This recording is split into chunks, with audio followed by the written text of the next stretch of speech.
यो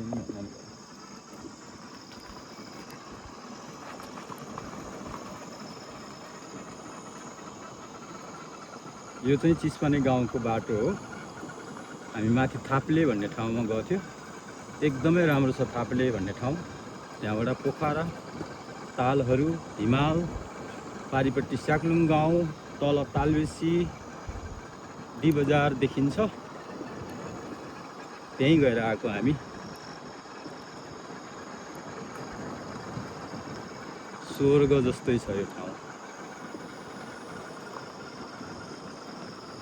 चिसपानी गाउँको सेन्टरमा आइपुग्यो हामी। कस्तो दामी छ दाई भाइ। हजुर दाई भाइ।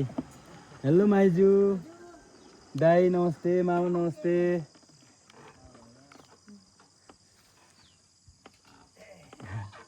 हिरा सन्छु म। हिरा दाई अहिले आउनु है दाई, यसो गीत सित गाएर बस्नुलाई। आउनु न, आउनु है भाइ। हिरा खो ल यहीँ हो भाइजी, यहाँ मामाकोमा। मामा ओ मामा नमस्ते मामा।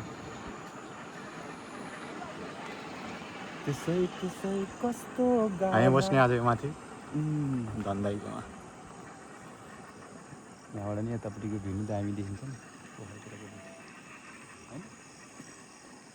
ल थ्याङ्क यू भेरी मच। यता चिसपानी कोटको कोट घरको त्यो ब्यानर लेखिदिनु नि।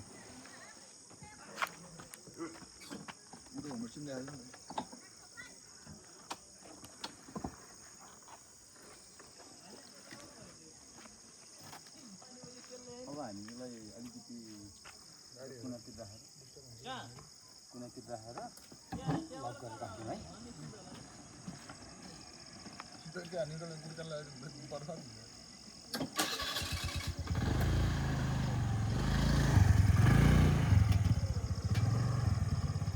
मेरो माधव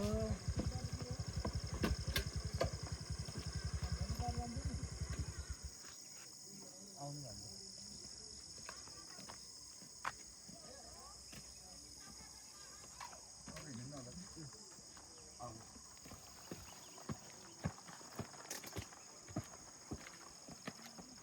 आजको हाम्रो वासस्थान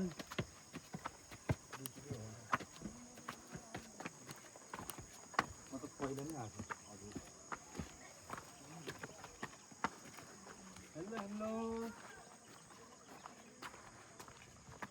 भने के आउनु भएको छैन कि हो?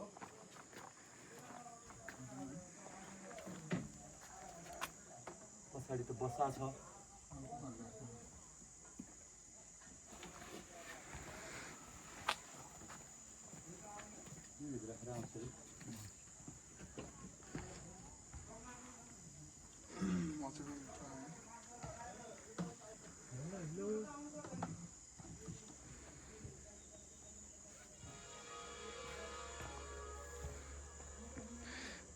धने दाईको होमस्टे। आज हाम्रो एसटी यहीँ। ल स्टप भाइ हेलो गरिदेऊ एकचोटि। दाई हेलो गरिदिनु एकचोटि। Welcome to Chisapani village. धेरै राम्रो ठाउँ छ। आज हामी यहीँ बस्ने हो। हाम्रो रुम यता छ। एउटा रुममा दुईजनालाई एकदम आरामदायी बेडहरू छ। आज यहीँ बस्ने, नाचगान गर्ने, रमाइलो गर्ने हो। हजुरहरूलाई पनि स्वागत छ चिसपानी भिलेजमा, हाम्रो धनी मामाको यो सानो होटलमा। आउनुहोस्, रमाइलो गर्नुहोस्, फुल्ली इन्जोय गर्नुहोस्, स्वर्गको महसुस गर्नुहोस्। धन्यवाद।